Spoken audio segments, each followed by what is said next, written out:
আমার মনে হয় কি কালো শাড়িটার সাথে না এই জুতোটা দারুণ লাগবে। এতগুলো জুতো ললিতা, ওই জঙ্গলে তোমার ম্যাচিং জুতো কে দেখবে? তারপর এবড়ো খেবড়ো রাস্তা, যদি পা মুচকে পড়ে যাও ব্যথা পাবে। কোনো দরকার নেই এত নেওয়ার। ঈশান, আমি যদি পড়েও যাই মানে আমার যদি পা মুচকেও যায়, সেটাও তোমার দায়িত্ব। ভুলে গেছো? বউভাতের দিন তো বেশ বড় মুখ করে বলেছিলে যে আজ থেকে সব দায়িত্ব আমার। ও, সে কথাটা ভালোই মনে আছে দেখছি।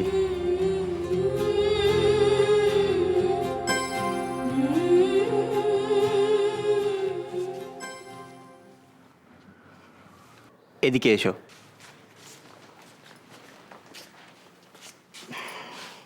এদিকে ঘুরে দাঁড়াও।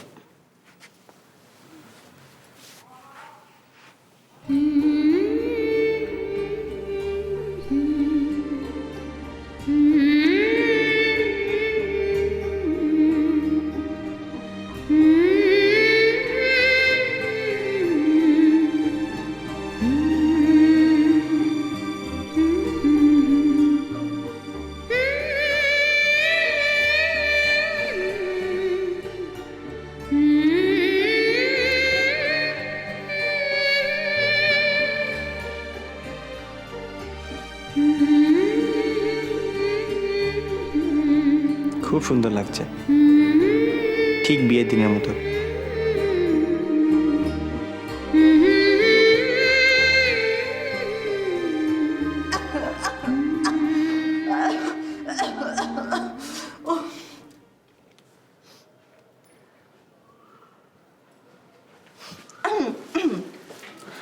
কি ব্যাপারটা কি বলতো তোদের?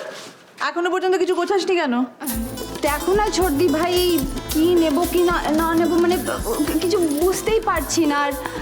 আর ঈশানটা একটা কাজও করতে দিচ্ছে না, খালি জ্বালাতন করছে, শুধু বাজে কথা বলছে। ও, শুধু বাজে কথা, তাই না? ঈশান, তুমি তো খুব বাজে ছেলে হয়েছো। শুধু তখন থেকে ওর সাথে জ্বালাতন করছো আর বাজে কথা বলছো। তাহলে তো একটা শাস্তি প্রাপ্য তোমার। কি রে, কি বলিস? দেবো একটা শাস্তি ঈশানকে? ঈশানের শাস্তি হচ্ছে এই সব জামা কাপড়গুলো তুই গোছাবি, কারণ তোর বউকে এখন আমি নিয়ে যাচ্ছি সুন্দর করে সাজিয়ে দেবো বলে। টাটা।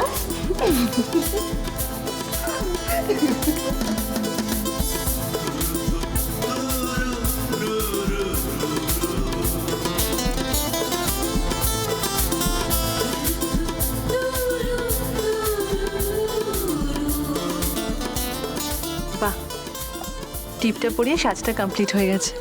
কি মিষ্টি দেখাচ্ছে না? আচ্ছা ললিতা, কালকে এই সময় তোরা পৌঁছে গেছিস বল? ঈশান আর তুই এই প্রথমবার বেড়াতে যাচ্ছিস, ভাবতে কি এক্সাইটিং লাগছে না দিদিভাই?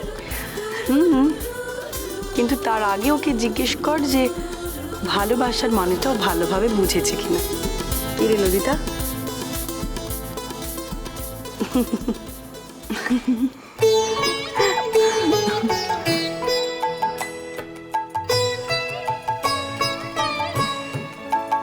সুখী ভাবনা কাহারে বলে, সুখী যাতনা কাহারে বলে, তোমরা যে বলো দিবস রজনী ভালোবাসা ভালোবাসা, সুখী ভালোবাসা কারে কয়, সে কি কেবলি যাতনাময়, সে কি কেবলি চোখের জল, সে কি কেবলি দুঃখের শ্বাস, লোকে তবে করে কি সুখের তরে এমন দুঃখের আশ।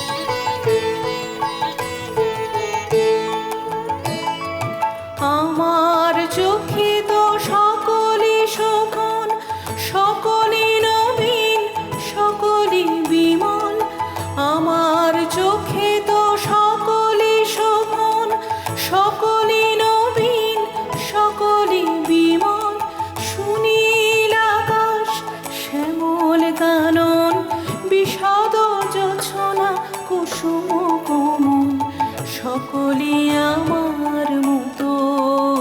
তারা কেবলি হাসে কেবলি গায়, হাসিয়া খেলিয়া মরিতে চায়। কেবলি হাসে কেবলি গায়, হাসিয়া খেলিয়া মরিতে চায়। না জানে বেদন না জানে রোদন, না জানে সাধের যাতনা যতন।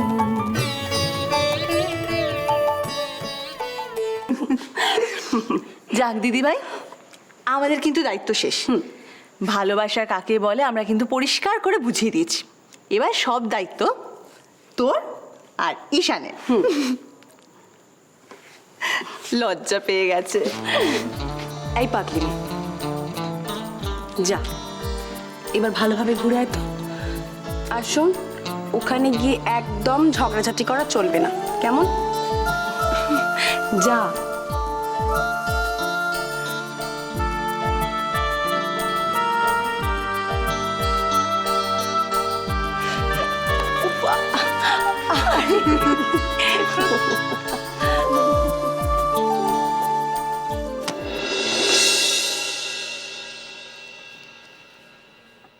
জব প্রোফাইলটা পড়ে দেখেছো? হ্যাঁ দেখেছি। শোনো কনিষ্ক, 20,000 টাকা এমন কিছু কম না, খুবই ভালো। তাই হ্যাঁ, সারাদিন স্যুট বুট পরে ক্লাউন সেজে দোকানের ম্যানেজারি করাটাও খুবই ভালো, খুবই প্রেস্টিজের। আরে যতদিন না মনের মতন কোনো কাজ পাচ্ছ, এই কাজটা করতে ক্ষতি কি তোমার? আমি তো বুঝতে পারছি না।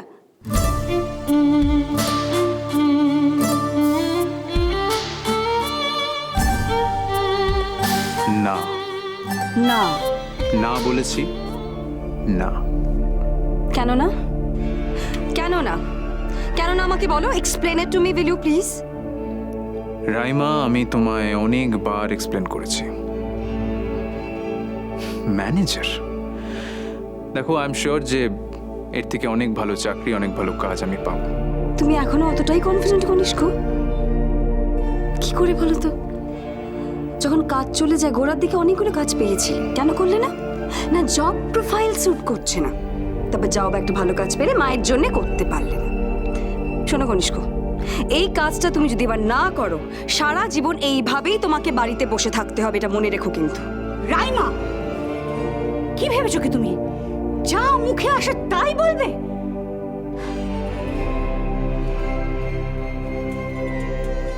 একটা কথা শোনো, এখনো কিন্তু তোমার টাকা পয়সায় এ বাড়ির খাওয়া পড়া চলে না।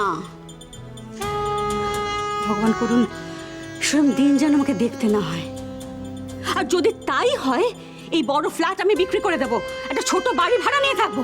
আর যখন ফ্ল্যাট বিক্রি করার টাকাটা চলে যাবে, শেষ হয়ে যাবে, তখন কি করবেন? তখন কার কাছে হাত পাতবেন বলুন তো? চুপ করো, একদম চুপ করো। তুমি কি ভেবেছো কি তুমি শেষ পর্যন্ত আমার ছেলেটাকে একেবারে বাড়ি ছাড়া করে ছাড়বে? হ্যাঁ? টাকা টাকা করে একদম ওর পেছনে পড়ে গেছো। কি কুক্ষণে যে কখন নজর পড়েছিল তোমার দিকে। যেদিন থেকে এসছো সেদিন থেকে আমাদের সংসারে অশান্তি শুরু হয়েছে। আমরা তিনজনে বেশ ভালো ছিলাম, তুমি আসার পর থেকে সংসারটা করে ছাড়খাড় হয়ে গেল। আমার ছেলের জীবন একেবারে শেষ করে দিল।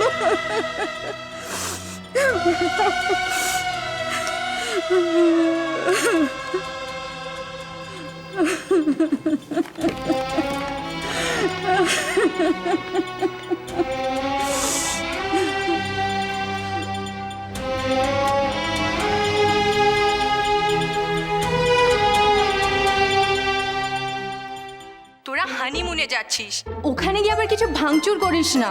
ভাঙার জন্যে এখন আর শুধু একটা জিনিসই বাকি আছে, ঈশানের মাথা। বধূ